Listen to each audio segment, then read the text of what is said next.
चारों तरफ जब आप निकलते हो तो चारों तरफ आप ही आप नजर आते हो, जैसे सोयाबीन और गेहूं नजर आता था। पूरे मंडी प्रांगण में आप ही दिखते हो बोरियों की तरह। कुछ नहीं है। जितने बैठे हो कथा में और जितने आस्था चैनल पर सुन रहे हो, जितने फेसबुक यूट्यूब पर कथा सुन रहे हो, आप दिल से सुनो, हृदय से सुनो। और फिर निवेदन करूंगा, दिल से उसकी कथा सुनने के बाद उसको कहकर जाना, मैंने सुना है कि तू 3 महीने में देता है, तेरा इंतजार करूंगी मैं भी। और मेरा विश्वास है कि ये पत्र जो आ रहे हैं, इसमें एक पत्र तुम्हारा भी होगा अगली कथा में, ये निश्चित है, निश्चित।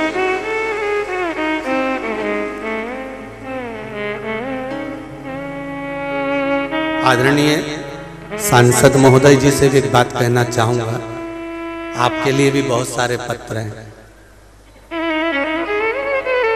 डॉक्टर कृष्णपाल जी यादव जी, सांसद महोदय जी के लिए भी बहुत सारे पत्र हैं।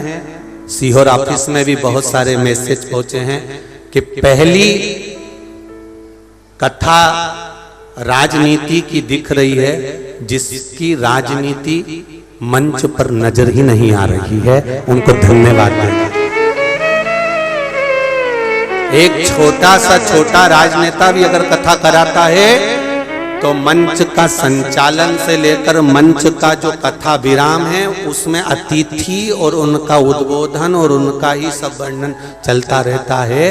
पर पहली सांसद महोदय आपकी कथा ऐसी है जिसमें कहीं व्यासपीठ के आसपास कहीं राजनीति नजर ही नहीं आई, कहीं राजनीति नहीं, कहीं नजर नहीं। कोई राजनीति का प्रकल्प, इसलिए आपको बहुत लेटरों में धन्यवाद दिया है, आपको बहुत बहुत धन्यवाद, बहुत साधुवाद। शिव महापुराण तो दिल की कथा, हृदय की, चित्त की, मन की, अपने आनंद की कथा है। और इस आनंद की कथा को आनंद से श्रवण करो। ना जाने मेरा भोले भंडारी, मेरा कुबेर भंडारी, मेरा महाकाल बाबा, मेरा राजराजेश्वर, वो तो कहीं मेरे राजराजेश्वर की कृपा थी, नहीं तो अशोक नगर में कथा 26 तक भी नहीं मिल पाती। वो तो राजराजेश्वर पकड़ कर बुला लिया कि इसको सुनना था। ये कथा का आनंद है, ये कथा का रास्ता। वो तो उसकी कृपा थी, तो उसने पुकारा कि कथा सुनना है, यहाँ पर आओ। और कथा का रास्ता तो, और जितनी मेरी माताएं बैठी है, जितने मेरे भाई बैठे हैं, इनको तो पहले विश्वास ही नहीं हुआ होगा कि अशोक नगर में कथा होने वाली। बोलो री जी, सही है कि गलत है? ये देख लो, सबके हाथ हिल रहा है। विश्वास ही नहीं था कि कथा हो जाए, पर कहीं शिव की कृपा थी। और आपका भक्ति, आपकी दृढ़ता, आपकी उदारता, ये सुख दी। एक पत्र आया है,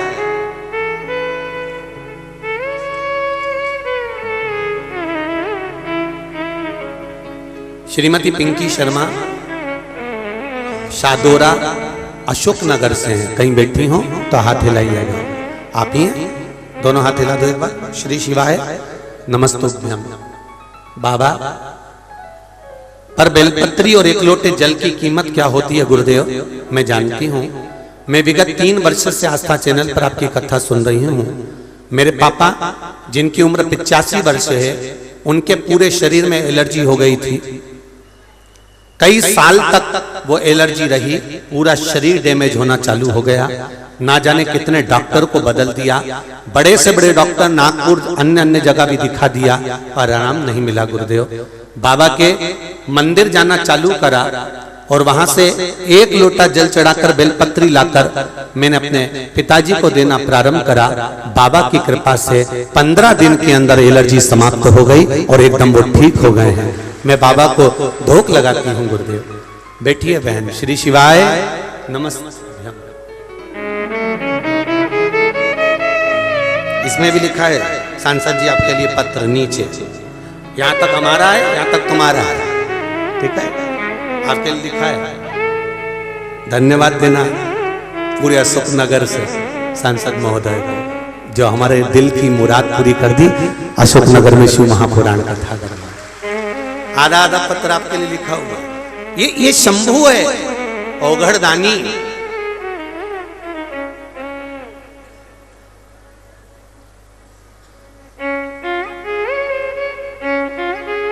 उसकी कृपा बिना कुछ नहीं हो सकता। आप बैठो जहां मर्जी पड़ जाए वहां बैठकर कथा कर तत्व ग्रहण कर लो और दिल से कहना उसको, वो दिल से देता है, दिल से। बस ये चित्त, ये मन, ये हृदय, ये वृत्ति उससे लगाना पड़ेगी। फिर निवेदन करूंगा, खाते समय बत्ती सी याद आती है, पढ़ते समय जम के बोलो चश्मा याद आता है, और मरते समय महादेव याद आता है कि अब मुझे जाना है। अंत समय आखिरी में हम उसे याद कर रहे हैं। अगर चश्मा बैग में होता तो कभी भी पढ़ने का काम आता तो पढ़ लेते, और अगर बत्ती सी निकाल के नी रखती और फिटी रहने देती मुंडा में, मुंह के अंदर, तो कभी भी कुछ भी खा सकते थे। और मेरे शंकर का नाम मरते समय नहीं, इस शरीर के चलते चलते अगर जपते रहते तो मरते समय टेंशन नहीं होता, आराम से, आराम से।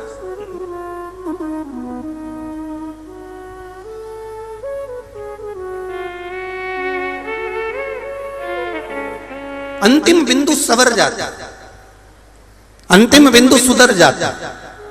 महाराज, जीवन के 2 प्रमाण पत्र ऐसे हैं जो आप हम जिंदगी में कभी नहीं ले सकते। संसार का मनुष्य 2 प्रमाण पत्र कभी नहीं ले सकता, एक जन्म प्रमाण पत्र और एक मृत्यु प्रमाण पत्र। संसार का कोई मनुष्य लेता ही नहीं। जन्म प्रमाण पत्र भी तुम्हारे मां बाप लेंगे और मृत्यु प्रमाण पत्र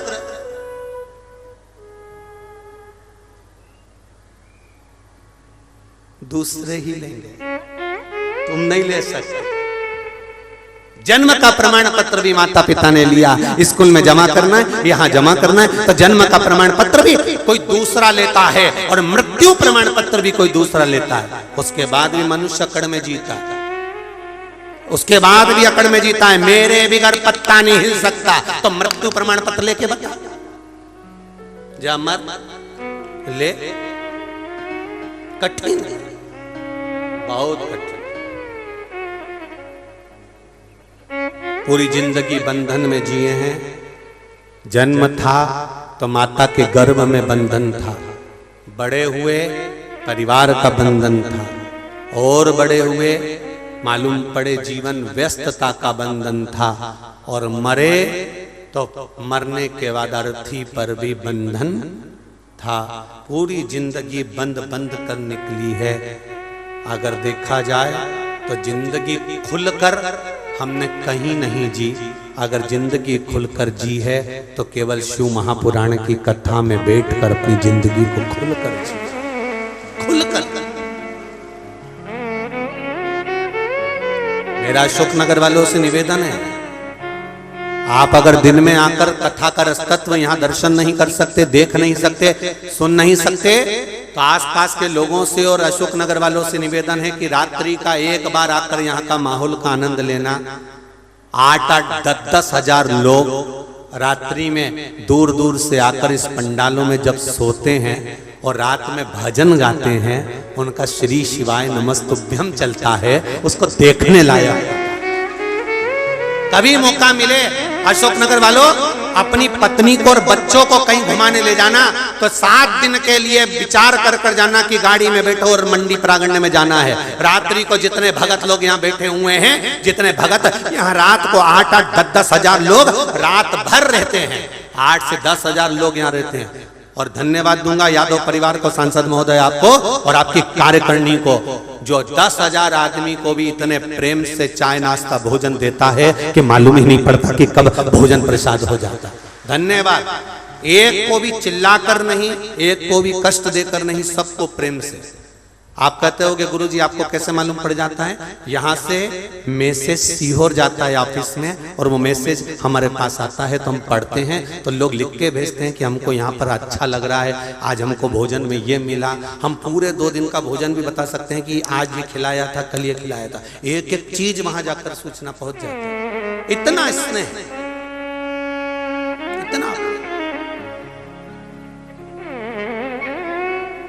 कभी रात को आकर दर्शन करो, सब भजन में लगे मिलेंगे। श्री शिवाय नमस्तुभ्यम। सब अपना अपना जहां गादी लगी है, जहां पर कालीन बिछा है, वहां बैठे और भगवान का भजन कर रहे हैं, नाम जाप कर रहे हैं। सुबह उठे, जल्दी से उठकर तुरंत गए और जाने के बाद में स्नान वगैरह करा, शौचादि कर्म करके अपनी जगह पर बैठ गए। तुम तो बाद में आते हो, 1 बजे कथा चालू होती है तो 11-12 बजे आते हो। इनसे पूछो जो पूरी रात अपनी जगह संभाल कर बैठते हैं और सुबह से फिर जगह संभाल कर बैठ जाते हैं, उनसे पूछो। और जो लेट आते हैं वो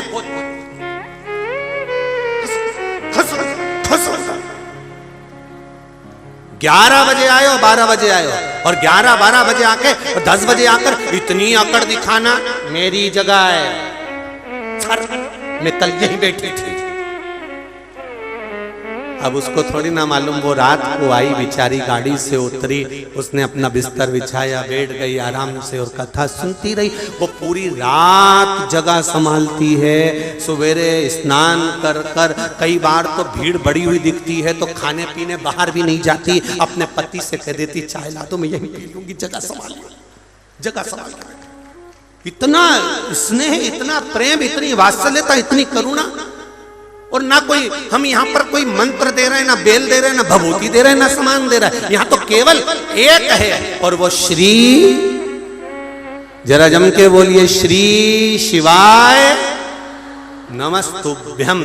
इसके सिवाय कुछ भी नहीं है। ये मूल मंत्र का आनंद, शिव महापुराण का रस तत्व, शंकर को जानना है और हमारी जिंदगी का सर्वस्व मेरे देवादिदेव महादेव को समर्पित कर देना है। इससे ज्यादा कुछ भी नहीं, कुछ भी नहीं।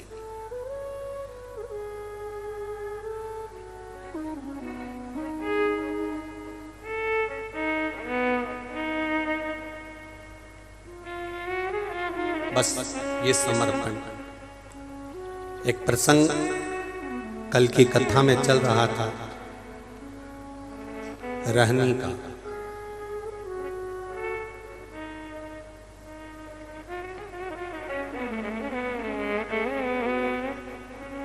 रहनी एक बहन है और उसका भाई है रहू, जो पिंडदान करने के लिए गया है गया जी में।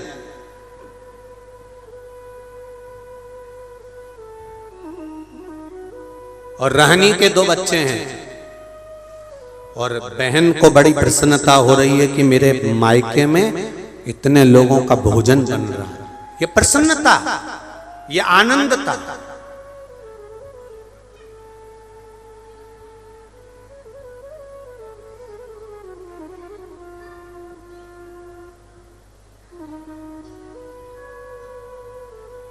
कब मिलेगा ये मौका अशोकनगर वालों को, इतने सारे शंकर जी के भक्तों का सम्मान करने का, इतने सारे शंकर जी के भक्तों का आदर करने का? ये मौका शंकर भगवान की कृपा से मिला है। मैं सबको धन्यवाद देता हूँ जो कहीं कहीं पानी पिला रहे हैं, कहीं फल बांट रहे हैं, कहीं प्रसाद खिला रहे हैं। सबको धन्यवाद, प्रत्येक समाज को धन्यवाद है जो आगे बढ़ बढ़कर इन सेवक बनकर सेवा कर रहे हो। ये मौका नहीं मिलने वाला दुनिया में कभी भी।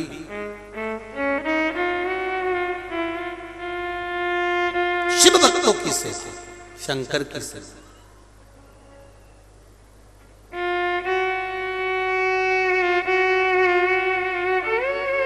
कई लोग हमसे कहते हैं गुरुजी आप कभी अमरनाथ जी जाएं तो अमरनाथ जी में जाके दर्शन करना, इतने भंडारे लगाते हैं लोग बाग, इतनी सेवा करते हैं। हमने कहा हम अमरनाथ जी के भंडारे तो नहीं देखे हैं, पर शिव महापुराण के भंडारे तो हम गाड़ी से निकलते हैं तो देखते हुए जाते हैं कि लोग कितनी सेवा में लगे रहते हैं। ये जरूर देखते। रहनी को प्रसन्नता है कि मेरे मायके वाले इतने लोगों को भोजन करा रहे हैं, इतने सारे लोग भोजन करने आ रहे हैं। रहने की प्रसन्नता, ये आनंदता।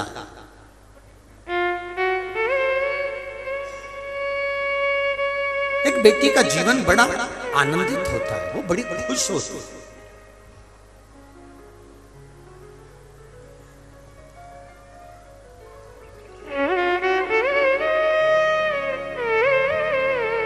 मायके का जब नाम आता है ना तो प्रत्येक बेटी के चेहरे पर प्रसन्नता आती है।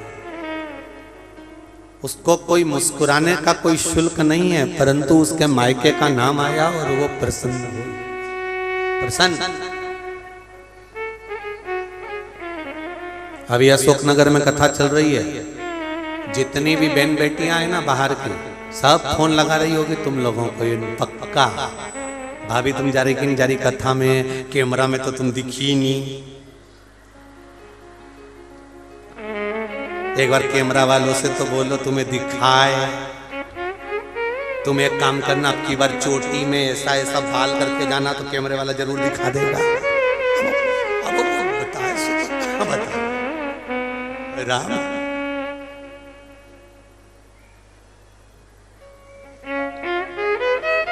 शिव कृपा।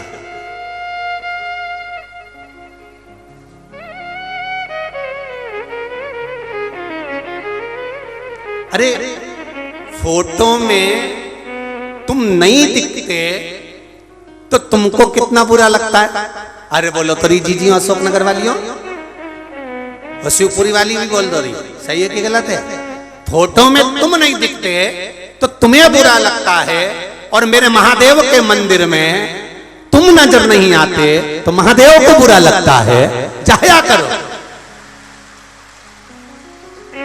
उसके मंदिर में तुम जाते रहोगे, उसको प्रसन्नता बनी रहेगी, उसको आनंदता बनी रहेगी। अरे भगवान से रोज प्रार्थना करा करो, मेरे महादेव मेरे जन्म से पहले आने की सूचना 9 महीने पहले तूने दे दी कि मैं पैदा होने वाला हूं। जन्म की सूचना मेरा महादेव 9 महीने पहले दे देता है, तो महादेव से कहना जब जन्म की सूचना तुम 9 महीने पहले दे देते हो, बस इतनी सी प्रार्थना स्वीकार करना कि मरने की सूचना भी थोड़ी देर पहले दे देना तो मैं भजन कर लूंगा। बस इतनी कृपा कर दे। जब जन्म की सूचना 9 महीने पहले दे देते हो कि 9 महीने पहले आने वाला है, आने वाला है, आने वाला है, तैयारी करो, ये करो, वो करो, कपड़ा सिलो। बूढ़ी बूढ़ी माता बाकी पुंथरिया सिलती हैं, छोटा छोटा गदेली का कपड़ा फाट देती हैं, कम्मल को काट कुटा के छोटी छोटी गुड़िया बना लेती हैं। पूछो बुजुर्ग माता से, आने की सूचना 9 महीने पहले मिल जाती है कि ये आने वाला है। भगवान से कहना महादेव मेरे मरने की सूचना भी कम से कम 2 दिन, 15 दिन, 20 दिन पहले दे देना कि मैं मरने वाला हूं। पर ऐसा होता है क्या? आने की सूचना मिल जाती है पर जाने की सूचना नहीं मिलती। उसका कारण क्या है? केवल एक कारण जो स्वामी विवेकानंद जी ने रामकृष्ण परमहंस से करा था कि गुरुजी भजन कब करना चाहिए, तो गुरुजी ने कहा मरने के 5 मिनट पहले। रामकृष्ण परमहंस जी ने कहा स्वामी विवेकानंद को। स्वामी विवेकानंद ने प्रश्न किया कि भजन कब करना चाहिए, रामकृष्ण परमहंस जी ने कहा मरने के 5 मिनट, 2 मिनट, 1 मिनट पहले। तो रामकृष्ण परमहंस जी से स्वामी विवेकानंद ने पूछा ये कैसे मालूम पड़ेगा कि मरने का समय ये है तो उससे 1 मिनट पहले भजन करें? रामकृष्ण परमहंस जी ने कहा जब मालूम ही नहीं तो फिर रोज हर पल, हर घड़ी, हर क्षण जपते रहो, कब मर जाए क्या पता। इसलिए यही समझो कि कब मरने वाले हो, जप भगवान का भजन करो, स्मरण करो, कीर्तन करो, मंत्र जाप करो, नाम जाप करो। जीवन का कोई भरोसा, कोई भरोसा।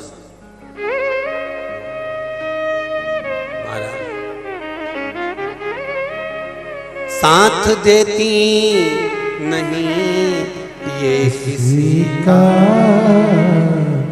क्या भरोसा है इस जिंदगी का। कोई भरोसा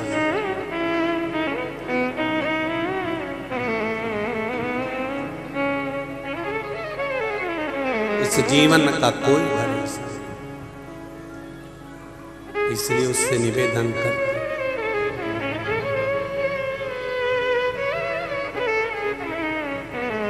हे शंभु, हे शंभु, हे तेरी कृपा चाहिए। क्षमा बुझ जाएगी जलते जलते, महाराज ये जीवन का कोई ठिकाना नहीं, कोई ठिकाना। आज है कल नहीं है, इसलिए हर पल, हर क्षण, हर घड़ी भगवान का भजन करते, जो समय मिल जाए।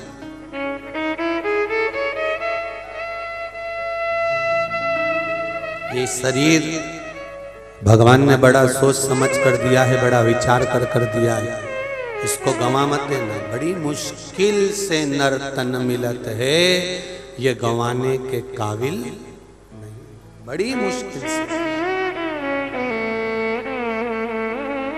बहुत मुश्किल से। महाराज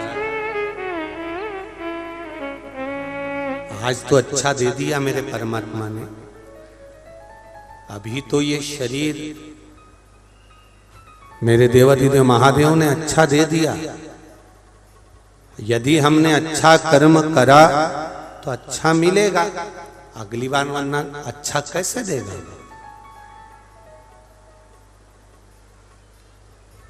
मिलेगा कैसे?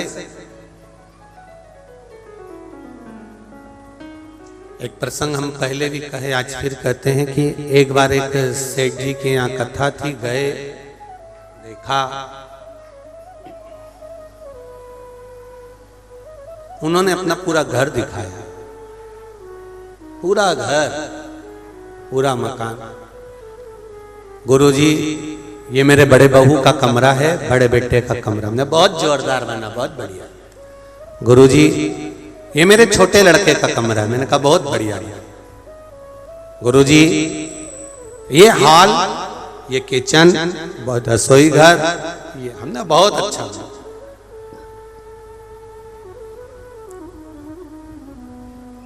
गुरुजी इधर आओ, उधर गए, ये हमारे यहाँ की बाथरूम है। तो हमने आशीष से कहा ये दिखाना जरूरी थी का? अब तुमने घर दिखा दिया तो बाथरूम दिखाना, देखो तो इसमें नल देखो, इसका सिस्टम देखो, इसका ऐसा देखो, वैसा देखो। हमने ठीक है, अब वो बाथरूम देख रहे थे, देखते देखते जहाँ गीजर लगा था, गीजर के पास में एक छिपकली चिपकी हुई थी। हमने छिपकली को देखा और हंस दिया। तो हमारा जो जजमान थे सेठ जी, वो कहने लगे गुरुजी आप छिपकली को देखकर क्यों हंसे? हमने कहा बस हंसी आ गई। गुरुजी एक बात समझ में नहीं आती, हमने छिपकली को 2-4 बार भगा दिया, फिर आती है और गीजर के पास चिपक जाती है। एक बात समझ में नहीं आती, ये छिपकली जाती क्यों नहीं है? आखिर कारण क्या है? ये छिपकली जाती क्यों नहीं है? हमने कहा कुछ नहीं, जब गांव में कथा होती थी इससे घर नहीं छूटता था, जिससे घर नहीं छूटा भगवान ने कह दिया अगली बार इसको छिपकली बना के घर में चिपका कर।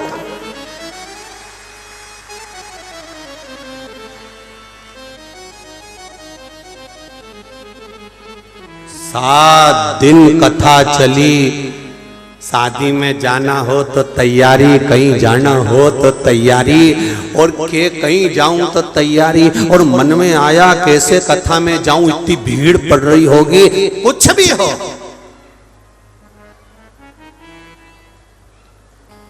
इतनी भीड़ पड़ रही कैसे जाऊं?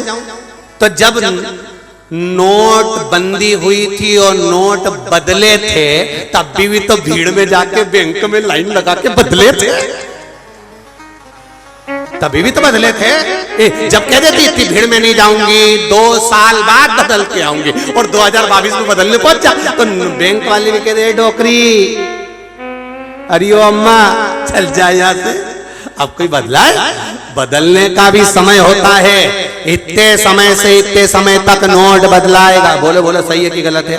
बोला था ना कि इतनी तारीख तक नोट बदल दिए जाएंगे, उतने समय तक नोट बदलवा लो तो बदलवा लो, वरना बाद में 2 साल बाद जाओगे तो तुम्हारा नोट किसी काम का नहीं रहेगा। बाद में ऊख की पुड़िया बना के तंबाकू भर के मलमल के खाता, इससे ज्यादा किसी काम का नहीं। तो समय दिया कि इस समय पर नोट बदलवा लो, अभी भी मौका है। उसी तरह शिव महापुराण की कथा भी चिल्ला चिल्ला कर कह रही है, अभी भी मौका है, बदलवा लो इस मन को, और इसके बाद मौका नहीं मिलने वाला। फिर गए तो गए, ये मौका है, बदल लोगे तो मिल गया। बदले में मिल जाए, इसको बदलो।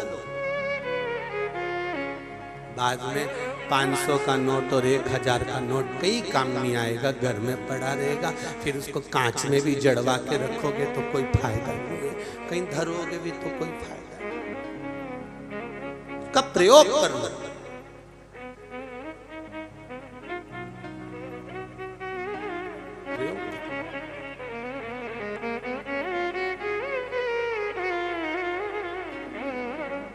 और यदि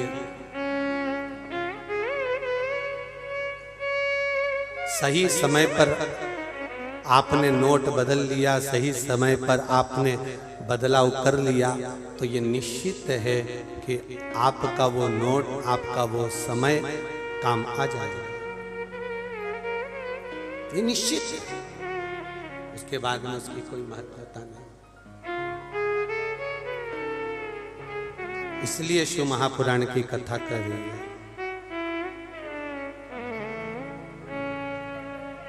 अपने जीवन को थोड़ा सा बदलाव, थोड़ा सा, महासुख ही सुख है। चारों तरफ वहां पर आनंद ही आनंद है। अब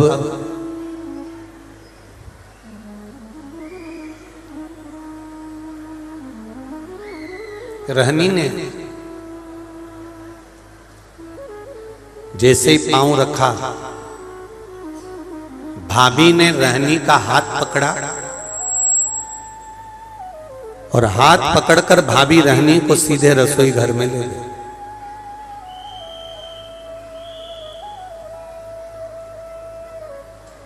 और रहनी, सुनो, आपके माता पिता का श्राद्ध है, अगर बेटी भोजन बनाएगी तो माता पिता के श्राद्ध में माता पिता उसको प्रेम से ग्रहण करेंगे, लेंगे।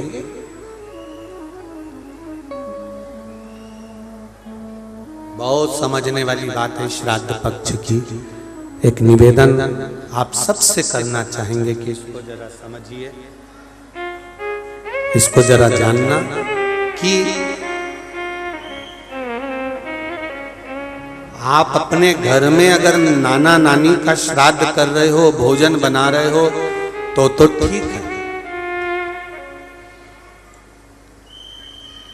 पर मायके में जाकर श्राद्ध का भोजन अगर बेटियां बना रही हैं, ससुराल से गई मायके और मायके में जाकर अगर बेटियां भोजन बना रही हैं तो वो श्रेष्ठ नहीं।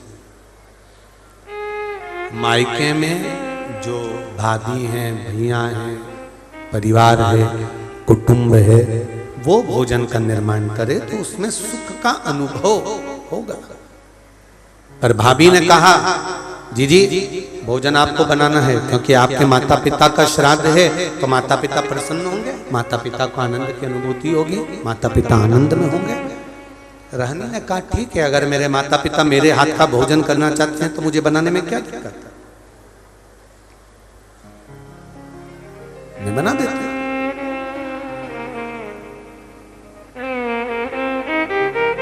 रहनी ने भोजन बनाया।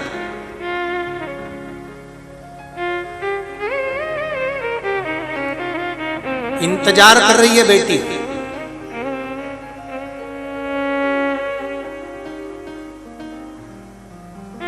बेटी इंतजार कर रही है कि ब्राह्मण आएंगे, मैं भोजन परोसूंगी।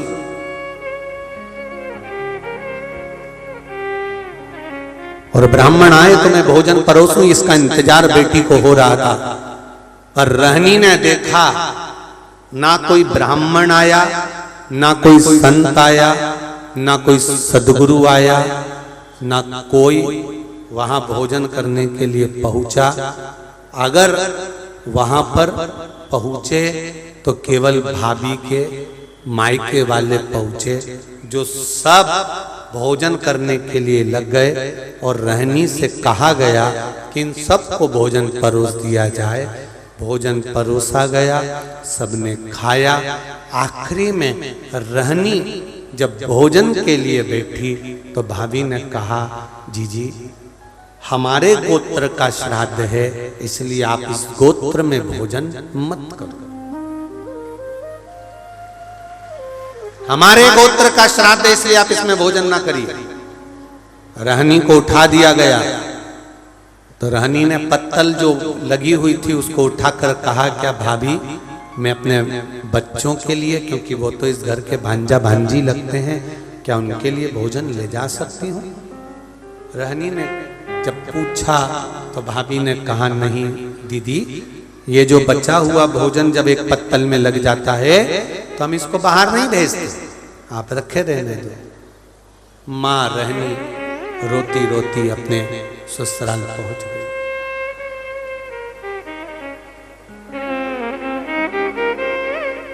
आज फिर दिन भर माँ मायके में लगी रही तो लकड़ी लेकर नहीं आई और बच्चों का पेट नहीं भरा। बच्चे 3 दिन के भूख से बिलख रहे थे, आंख में आंसू थे।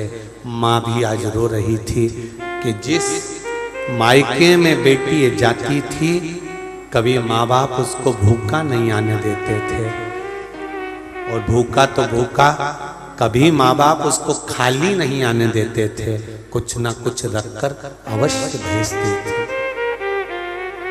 आज वो मायके से भूखी भी गई और कुछ भांजा भांजी के लिए भी नहीं दिया गया। शिव महापुराण की कथा कहती है 3 जगह पर दिया हुआ कभी खाली नहीं जाता। पहला, बहन बेटी को देने से बढ़ता है, घटता नहीं। दूसरा, गौ माता को देने से बढ़ता है, घटता नहीं। और तीसरा, संत ब्राह्मण को देने से बढ़ता है, घटता नहीं। साधु सन्यासी तपस्वी साधक उपासक जितने मिले संसार में, कहीं परमार्थ का काम करने का मौका मिले तो आप परमार्थ का काम करिए, कुछ अच्छा देने का प्रयास करिए। शिव महापुराण एक बात जरूर कहती है कि बेटी दो सोच समझ कर दो, गौ माता का दान दो या गौ दान दो सोच समझ कर दो, और लक्ष्मी का दान दो तो सोच समझ कर दो कि किसको दे रहे हो, किसको प्रदान कर रहे हो, आपको देखना पड़ेगा। किसको देना चाहते हैं, पकड़ रहा है, किसको दे रहे हो वो स्मरण होना चाहिए। किसी ऐसे भिखारी के कटोरे में पैसा मत डाल देना जो लेकर गया और मदिरा पान में लगा दिया, वैश्यावृत्ति में लगा दिया, जुए में लगा दिया, गलत काम में लगा दिया। लक्ष्मी भी रोती है।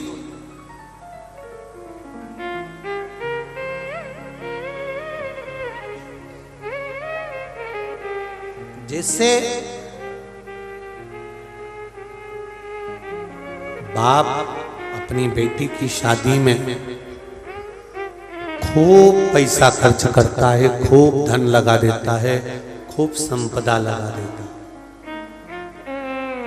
और बेटी की शादी में पैसा लगाया, धन लगाया, खूब खर्चा करा, लाखों रुपया, और बेटी विवाह कर कर गई।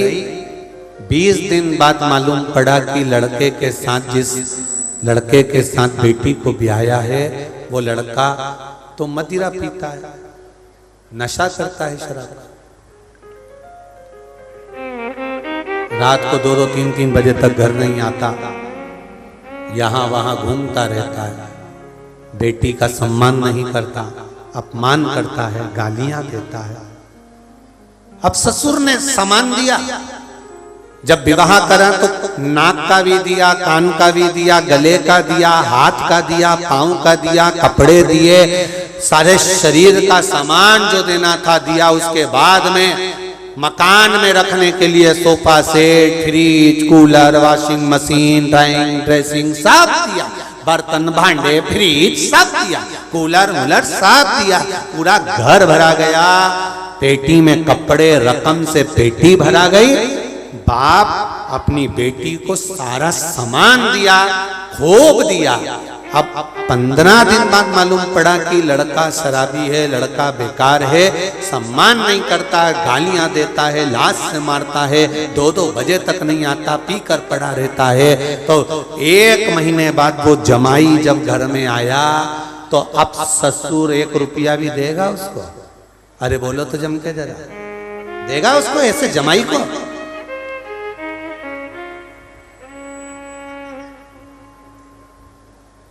ऐसे जमाई को ससुर कभी 1 रुपया नहीं देगा जो अपनी बेटी का सम्मान ना करता हो, जो बेटी का आदर नहीं करता हो। बेटी को भले दे देगा पर जमाई को 1 रुपया नहीं देगा, भले उसने लाखों रुपए शादी में लगाए हो, भले करोड़ों रुपए लगाए हो, भले कुछ भी दिया हो, पर अब संभल गया ससुर 1 रुपया भी नहीं देता है। उसी तरह परमात्मा एक बार मनुष्य का शरीर देता है, नाक, आंख, कान, गला, मुख, घर, परिवार सब दिया उसने, और इसको अगर सही जगह नहीं लगाया, सही से नहीं रखा, भजन नहीं किया, स्मरण नहीं किया, तो अगली बार वो ससुर देगा तुमको, जन्म देगा। एक बार अगर मनुष्य की देह दी है, एक बार मानव का शरीर दिया है, एक बार परमात्मा ने ये मानव का शरीर 84,93,99,999 जन्म के बाद ये मनुष्य का शरीर मिला है, जिसकी 21,600 श्वास रोज निकल रही है। 3.5 करोड़ रोम छिद्र इस मनुष्य के शरीर में है। इतना विशालतम शरीर दिया केवल भजन करने के लिए। इतना आत्मा परमात्मा देकर भेजा करा, उसके बाद भी ये शरीर सही जगह पर नहीं गया, ये आत्मा सही जगह पर नहीं गई। तो अगली बार तुम जाओ तो शरीर, अगली बार मनुष्य का शरीर नहीं देगा, कहेगा इसने अपनी बेटी का सम्मान नहीं करा, आत्मा का सम्मान नहीं करा, शरीर का सम्मान नहीं करा, इसलिए इसको अब नहीं देना। अब पहले गलती हो गई, अब इसको नहीं छोड़, जाओ। कौन देगा?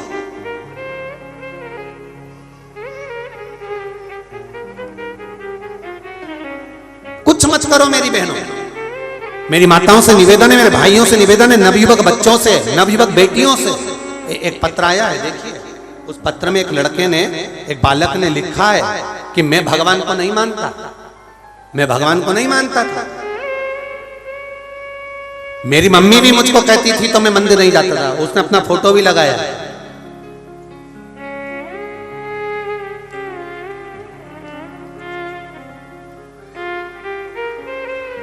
कहा जाता था तो मैं मंदिर नहीं जाता था, बोलते थे तो मंदिर नहीं जाता था, पर मेरी मम्मी ने कहा तेरी पढ़ाई कर रहा है और तेरे लक्षण ठीक नहीं दिख रहे, मुझे नहीं लगता कि तू पास होगा। और पढ़ता भी नहीं था। फिर उसने विचार करा तो क्या करूं। माँ ने कहा 1 लोटा जल शिव जी को जल चढ़ाना चालू कर, 1 बेलपत्र का प्रयोग करना चालू कर। तू लिख कर आया कि नहीं आया, परीक्षा तू देना, रिजल्ट वो बनाएगा, उसके हाथ में है। और उसने अपना फोटो तक लगा कर भेजा है, मैं अंकित गोलू खटीक, मैं अंकित गोलू खटीक, आरोना जिला गुना MP से आया हूँ। कहीं हो तो हाथ हिलाइएगा, जिनने पत्र भेजा हो या उसके परिवार का कोई हो तो हाथ हिलाइएगा। कहीं बैठे हो तो हाथ हिलाइए। अंकित गोलू खटीक, कहीं बैठे हो तो हाथ हिलाइए। आरोना जिला गुना, गुरुजी श्री शिवाय नमस्तुभ्यम। मेरा BSc फाइनल का एग्जाम था, पढ़ाई हो नहीं पाई। आप ही हैं, दोनों हाथ हिला दो एक बार। श्री शिवाय नमस्तुभ्यम। पढ़ाई हो नहीं पाई, विश्वास था नहीं, पर मेरी मम्मी ने, मेरी माँ ने मुझसे कहा एग्जाम देने जा रहा है, प्रत्येक सब्जेक्ट का एग्जाम दे और शहद वाला प्रयोग कर कर जा बेलपत्री पर। मैंने वही प्रयोग करना प्रारंभ करा। गुरुदेव, मुझे नहीं लग रहा था कि मैं पास होऊंगा, क्योंकि क्या मैं वर्णन करूं, पर मैंने बाबा का नाम लेकर श्री शिवाय नमस्तुभ्यम का स्मरण कर कर, शहद का प्रयोग कर कर परीक्षा देकर आ गया। तो भी मुझे नहीं लग रहा था कि मैं पास हो जाऊंगा। और बाबा की कृपा ऐसी हुई गुरुदेव कि मेरा रिजल्ट आया और पास इन फर्स्ट डिवीजन में पास हुआ हूं। बाबा को धोख लगाने के लिए गुना से आया हूं। ये शिव है। अपना फोटो भी लगाया है बालक ने और मार्कशीट भी लगाई है बालक ने कि ये शिव है और मेरा विश्वास इतना जाग गया गुरुदेव कि मैं मंदिर तक स्मरण नहीं कर पाता था, पर अब मेरा मन मंदिर के बिना नहीं रह पाता। आपसे भी निवेदन है, आप चित्त, अपनी वृत्ति, अपना मन एक क्षण के लिए उस भगवान के पास जाकर जरूर बैठो, उससे एक निवेदन जरूर करो कि तेरा ही दिया मैंने खाया पिया है, तेरा शुक्रिया तेरा शुक्रिया। उसको निवेदन कर सकते हो, उससे प्रार्थना कर सकते हो, उससे बोल सकते हो, अब कहो उससे। बैठिए। श्री शिवाय नमस्ते। शिव शंकर की कृपा।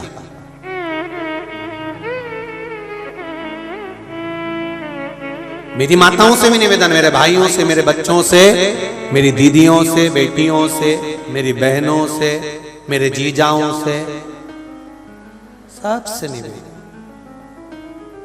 जगदम्बाओं से, भेरुओं से, सबसे। आपके घर के पास जो शंकर जी का मंदिर हो, जो शिवलिंग हो, समय निकाल कर मंदिर में जाकर एक लोटा जल, मंदिर का लोटा नहीं, मंदिर का पानी नहीं, मंदिर का तो नहीं लेते, बोलो बोलो जम के, नहीं लेते ना, घर से लेकर जाओ, घर से लोटा भरकर घर से जल लेकर जाओ। मंदिर का अगर जल ले रहे हो और मंदिर का लोटा उठाया है तो मंदिर की दान पेटी में 1 रुपया डालो, 98 लोटे का किराया, 98 जो पानी भरा पंडित जी ने लाइट का किराया, तो मंदिर का लोटा और पानी उपयोग में लो, वरना अपने घर से भरकर लेकर जाओ। घर से भरकर इसलिए लेकर जाओ क्योंकि घर में 3 दोष होते हैं, पितृदोष, वास्तु दोष और काल सर्प दोष। इन 3 दोष का निवारण घर से जब पानी लेकर जाते हो तो घर में से वास्तु दोष भी समाप्त होता है, पितृ दोष भी समाप्त होता है और काल सर्प दोष भी समाप्त होता है। तो घर से लोटा भरकर लेकर जाओ और शिव जी को चढ़ाकर आ जाओ। थोड़ा सा जल उस लोटे में वापिस कलश में झेल कर लेकर आओ। घर का हर व्यक्ति उसका आचमन करे। अगर घर में कुछ दिक्कत आ रही है तो थोड़ा जल छीट दो, एक बेलपत्री। अगर एक माता ने लिखा है कि कई साल से बीपी और शुगर थी,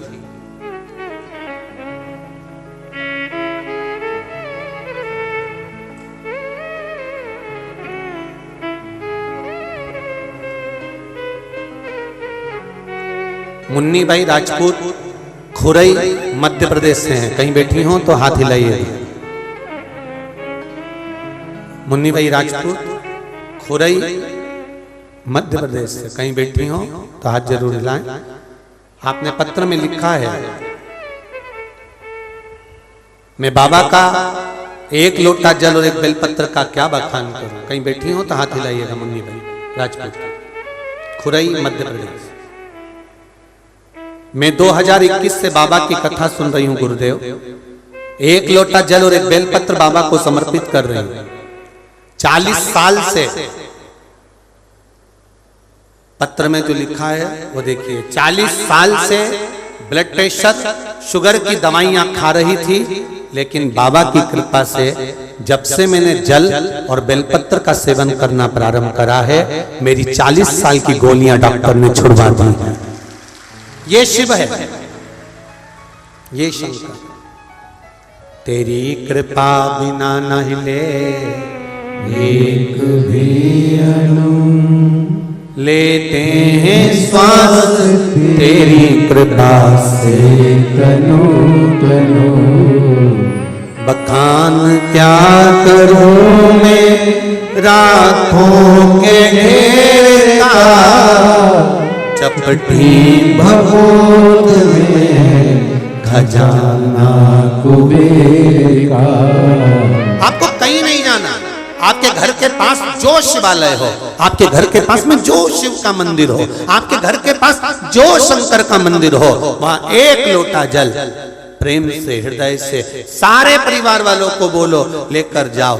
पड़ोसी हंसे, दुनिया वाले हंसे, हंसने दो। क्या किसको रोइए, चादर तान के सोइए।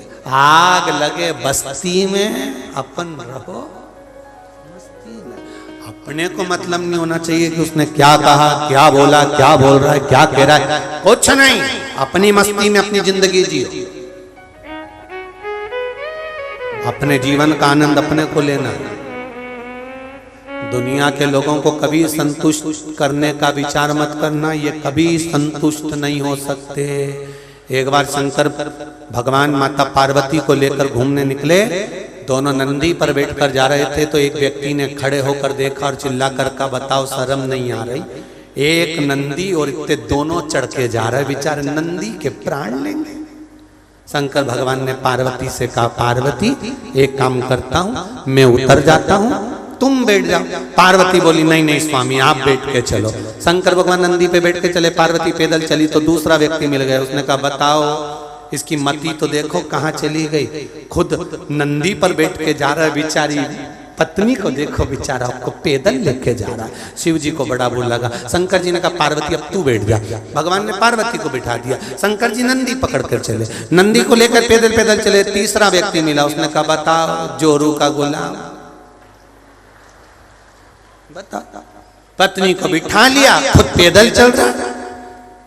पार्वती जी बोली, अब मुझे भी नहीं बैठना। दोनों पैदल चले, नंदी खाली जा रहा था। चौथा व्यक्ति मिल गया, बताओ इनमें अक्ल ही नहीं है। जब नंदी साथ में है तो बैठ के जाने में क्या जाता।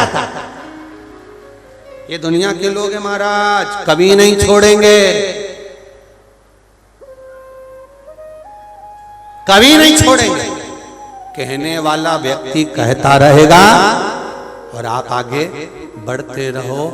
जितनी पतंग जितनी ऊंची जाती है, काटने वालों की संख्या बढ़ जाती है। नाम जितना ऊपर जाता है, गिराने वालों की संख्या बढ़ जाती है। पतंग जितनी ऊपर जाएगी, आसपास की छत वाले तैयारी में बैठे हैं, जान दे भी, जान दे, जान दे और जान दे और जान दे। और इन्होंने फिर मांझा घिसा और घिस के अपनी पत्नी से कहा, नहीं तू तो रील पकड़ने में काटूं, अभी काटूं। और पता लगे कि का भी मांझा कोई कमजोर नहीं था, ये भी शंकर के मंदिर में घिस कर लेकर आया था, इसलिए ऊपर बढ़ गया। कोई साधारण काट। पतंग उड़े आकाश माने, डोर थारा हाथ मां। ओ भोले मेरी पतंग ऊंची राखना, शंभु अपने चरण कमल में राखना। उड़े उड़े कौन काटे? बड़े रहनी ने विचार करा कि मेरे परिवार में मेरे बच्चे भूखे हैं, क्या करूं? रो रही है, आंख से आंसू निकल रहा है, बच्चे माँ की गोद में आकर बैठ गए। माँ कुछ खाने का दे दे। माँ ने कहा, एक काम करती हूँ, मैं पड़ोसी के यहाँ जाती हूँ। और रहनी पड़ोसी के यहाँ गई। पड़ोसी के यहाँ जाकर हाथ जोड़कर कहा, हाथ जोड़, मेरे बच्चे भूखे हैं, क्या थोड़ा सा भोजन मिल सकता है? बहुत समझने की कथा है श्राद्ध की।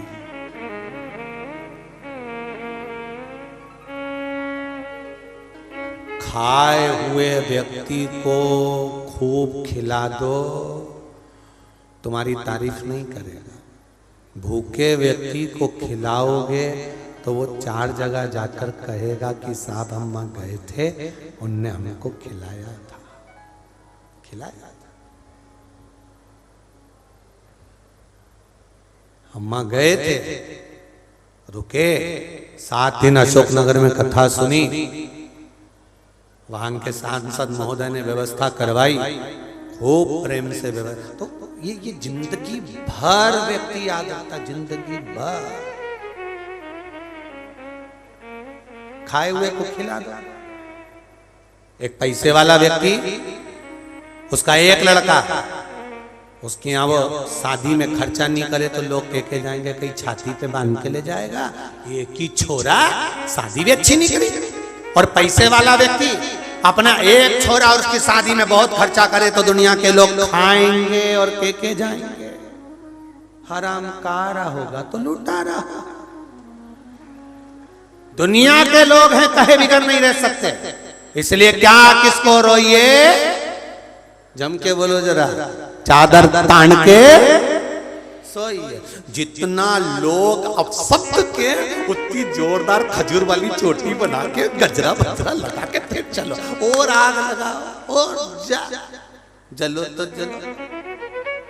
मीराबाई भी थी, मैं तो चली वृंदावन राणा, मेरे तो भाग जगे, तेरे महलों में आग लगे। हमें कहीं करना, उस मस्त जिंदगी जियो, खूब मस्त, खूब मस्त।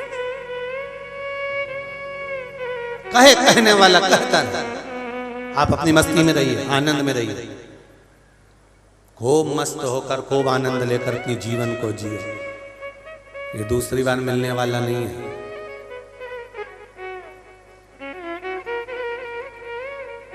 और मिल भी गया तो शिव महापुराण मिलने वाली नहीं है, बहुत कठिन है। रहनी दो रही है, पड़ोसी क्या गई, मुझे थोड़ा सा भोजन। शिव महापुराण की कथा कहती है श्राद्ध में भोजन किसको कराना चाहिए। शिव महापुराण की कथा कहती है जिसको बहुत भूख लगी हो, जीवन में उसने ना पूरी देखी ना खीर देखी, बिलख रहा है भूख से, उसको भोजन करा दो तो हमारे पितरों को तृप्ति हो जाती है। तृप्त हो, पितरों की तृप्ति वही है।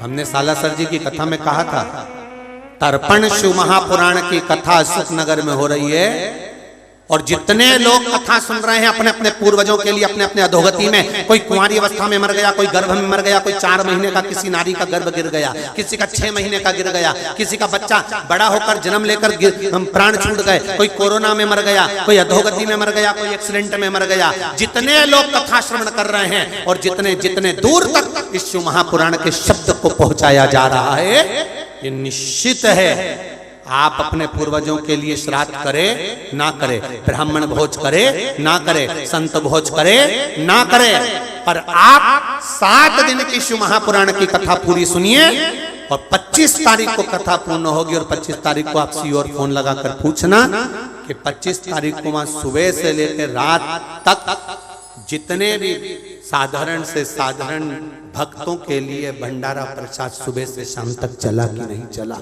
आपने जो तर्पण कथा सुनी, आपके पूर्वजों को मुक्तता प्राप्त कराने के लिए वो भोजन भंडारा भी रख दिया, जिससे आपको आनंद की अनुभूति हो, जीवन की सार्थकता। आप नहीं भी जिमा सके तो वहां जीनेगा वो, उसको प्राप्त होगा।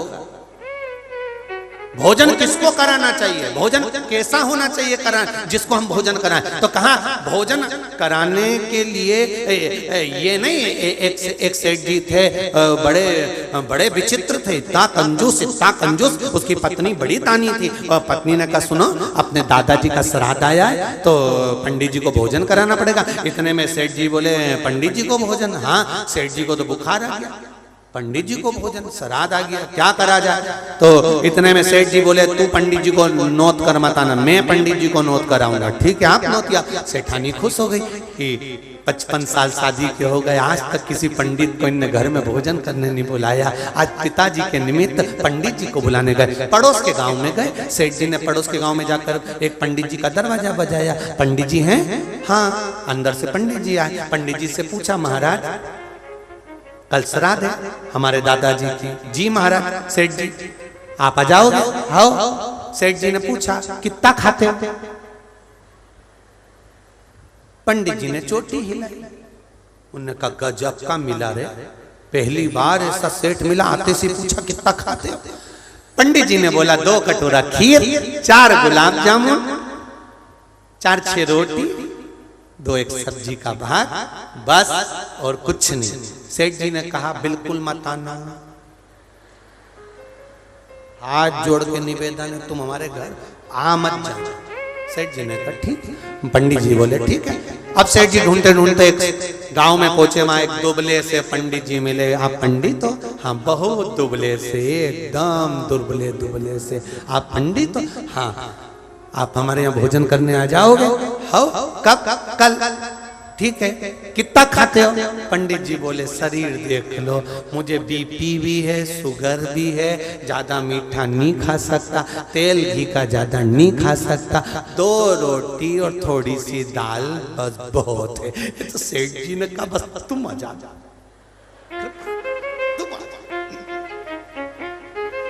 अब पंडित जी दूसरे दिन भोजन करने जाने लगे। पंडित जी जब भोजन करने चले तो पत्नी को भोजन नहीं बनाना था, रजस्वला धर्म में आ गई। घर में 6 बच्चे थे, 6 बच्चे बेचारे भूखे रहेंगे, खाना कौन बनाएगा? तो पत्नी ने अपने पति से कहा पंडित जी अकेले जा रहे हो, इन 6 बच्चों को साथ ले जाओ।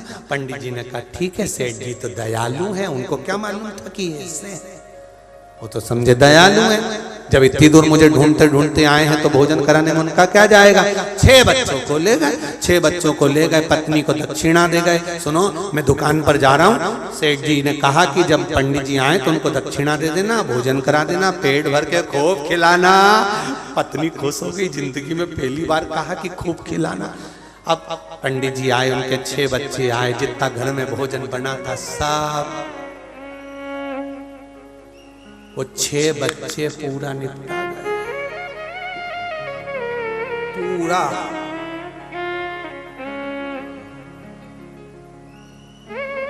पंडित जी ने कहा सेठानी जी कुछ घर में बचा है थोड़ा बहुत, 2 पूड़ी बची है, सब्जी नहीं बची है, वो टिफिन में रख दो। पंडितायन जी को बनाना नहीं है, ले जाओ। वो भी रख के दे दिया, दक्षिणा दे दी। दोपहर में पति आया, सेठ जी ने आवाज लगाई सेठानी को, सुनती हो भोजन लाओ। सेठानी बोली एक पूड़ी नहीं बची है घर में। तो क्या पंडित जी तो बहुत कम खाते थे? नहीं बेचारा पंडित जी ने तो बहुत कम खाया, पर उनके साथ में वो 6 बच्चे आए थे। 6 बच्चे? हाँ। सेठ जी के तो कांटे से खून ने उठाया डंडा, और डंडा उठा के सीधे पंडित जी के यहाँ गए। और जैसे ही पंडित जी के यहाँ गए, पंडित जी की पत्नी कह रही है क्यों कांप रहे हो तुम, थर थर थर थर कांप रहे हो? पंडित जी बोले वो सेठ जी बहुत कंजूस था, वो आएगा भी मेरे को मार के जाएगा। पत्नी बोली तुम्हें तो अक्ल नहीं रत्ती भर की, जितने पंडित होते हैं इनकी पंडितायन बहुत चतुर होती है, तुम में रत्ती भर की अकल नहीं है। एक काम करो, आन दो सेठ जी को, तुम बस सामने पलंग डला है ना खटिया, इस पलंग पर तुम सो जाओ और चद्दर ओढ़ के सो जाओ, बाकी के मैं सब निपट लूंगी। और जैसे ही सेठ जी आए दरवाजा बजाया और पंडित जी ने चद्दर ओढ़ के सो गए। इतने में सेठानी ने जाके दरवाजा खोला, रोती रोती गई आग लग जाए बस सेठ को, ना जाने क्या खवा दिया, खा के आते से मेरा पति निकट गया, पति मर गया। अब तो मैं राजा के पास जाऊंगी, इसको जेल में पटकवाऊंगी और इसको ऐसी सजा दिलवाऊंगी। इतने में सेठ जी बोले पंडित आयन जी हाथ जोड़ो, ये 20,000 धर लो, किसी से मत कहना, किसी से मत कहना। तू ही था। पंडित आयन ने गिरबान पकड़ी सेठ जी। सेठ जी बोले 10,000 और दे देता। हाथ चुपचाप सेठ जी निकल के चले गए। पंडित आयन ने पंडित जी से कहा उठ जा, उठ जा। पंडित जी उठ के बैठे। इसलिए शिव महापुराण की कथा कह रही है महंगा रोए एक बार सस्ता ऐसा ढूंढ के मत लाना, सस्ता सा के बार बार रोना पड़े, इसलिए महंगा ढूंढ लो, चल जाएगा। 1-2-4 रोटी ज्यादा खाता, 2-4 पूड़ी ज्यादा खाता, 2-4 गुलाब जामुन ज्यादा खाता, और पंडित तो दमदार आता ना। पर सस्ता ढूंढाने की कोई नहीं खाए, कुछ नहीं। जो जितना बचाने की कोशिश करता है उसका उतना बर्बाद होते चले जाता है। इसलिए थोड़ा थोड़ा समझदारी रहनी पड़ोसी के यहाँ गई, कुछ भोजन हो तो दे दो। पड़ोसी ने कहा कि भोजन तो था, पर अब भी हमने गाय माता को दे दिया, अब भोजन बचा। रहनी रो रही, रहनी की आंख में जल जा रहा, और रहनी रोती रोती आंखों में जल भरी हुई घर पहुंच गई। बच्चे बिलख पड़े, मां भूख लगी। बच्चे बिलख रहे थे। भाई रहू गया जी में जो पिंडदान कर रहा था, जैसे ही पिंड बनाए, पिंड सारे के सारे जितने थे वो काले पड़ गए। उसमें काली तिल भी नहीं डाली तो भी काले पड़ गए। पिंडदान करा, पंडित जी से पूछा ब्राह्मण देवता, मैंने पिंडदान करा, पर ये पिंड जो बनाए गए हैं ये सारे के सारे काले पड़ गए हैं, इन पिंड का काला पड़ना क्या कारण है? ये पिंड काले क्यों पड़ गए?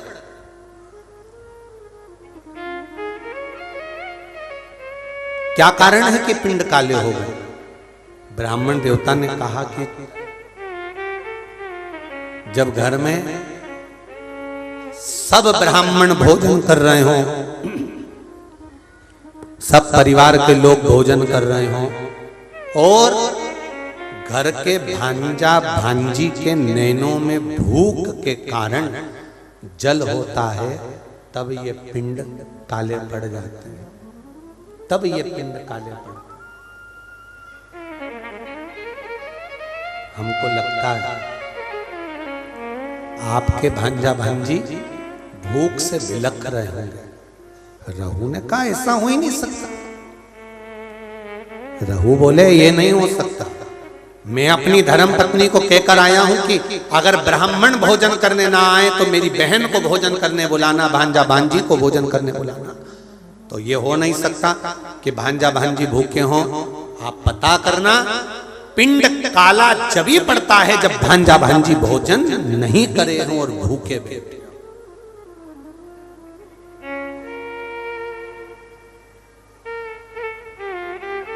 महाराज, शिव महापुराण की कथा यहां तक कहती है, अगर आपके घर में ब्राह्मण भोजन करने आए हैं और अगर घर में बहन बेटियां हैं, भांजा भांजी हैं, तो इंतजार मत करना कि ब्राह्मण उठेंगे इसके बाद हम भांजा भांजी को भोजन देंगे। आप तो ब्राह्मण के साथ भांजा भांजी को भी भोजन करने बिठा सकते हो या पहले भी जिमा सकते हो, उसमें कोई दोष नहीं, उसमें कोई दोष नहीं। आपका भांजा भांजी अगर भोजन करे तो उसमें दोष नहीं, आप जिमाओ प्रेमवश। यहां पर भांजा भांजी को बुलाते कि नहीं बुलाते? बोलो तो सही, जरा अशोक नगर वाले बुलाते हैं? नहीं बुलाते, और खुद ही खा जाते हैं कि बुलाते बुलाते। हाँ ठीक है, फिर तो ठीक है। और जिसके यहाँ भांजा भांजी को नहीं बुलाए तो कल पत्र में लिख के भेज देना, मैं नाम यहां से बोल दूंगा, ठीक है?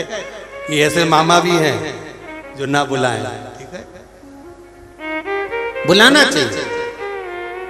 रहनी के बच्चे भूखे बिलख रहे, रहू को रहा नहीं गया, गया जी का पिंड कर कर रहू सीधे घर पहुंचा। घर में जाकर पत्नी से पूछा, क्यों मेरी बहन आई थी? हाँ।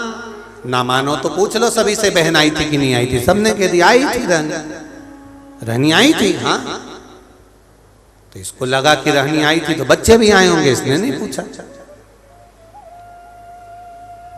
घर गया बहन के, दीदी, ओ दीदी। हाँ भैया, वीरा क्या हो गया? दीदी, जिस दिन मैं पिंडदान करने के लिए गया था, जिस दिन मैंने पिंड दिया, उस दिन तेरे बच्चे क्या भूखे थे? बहन, क्या तेरे बच्चे भूखे थे? रहनी भाई के गले लगकर रो पड़ी, भैया केवल बच्चे ही नहीं, तेरी बहन भी तेरे दरवाजे से भूखी आई है। रो पड़ी, आंखों में जल चिंता मत कर बहन, मेरे माता पिता और इन भांजा भांजी के नाना नानी का श्राद्ध अब इस घर में करना। मैं विश्वास से कहता हूं बहन कि पितृदेव कृपा जरूर करेंगे। करते भैया, भोजन होता तो मैं अपने बच्चों को ना करा देती, तो क्यों चिंता करता? कल मैं भोजन भेजूंगा, तू श्राद्ध की तैयारी कर। तैयारी श्राद्ध की। भाई ने एक बैलगाड़ी में सामान भरवाया, भेजने लगे। जैसे बैलगाड़ी में सामान भरकर भेजा, पत्नी ने पूछ लिया इतना सारा आटा चावल शक्कर घी कहां जा रहा है? पति ने कह दिया सारा की सारा मायके वालों को थोड़ा सा घाटा लग गया तुम्हारे, तो उनके यहां भेजा जा रहा है।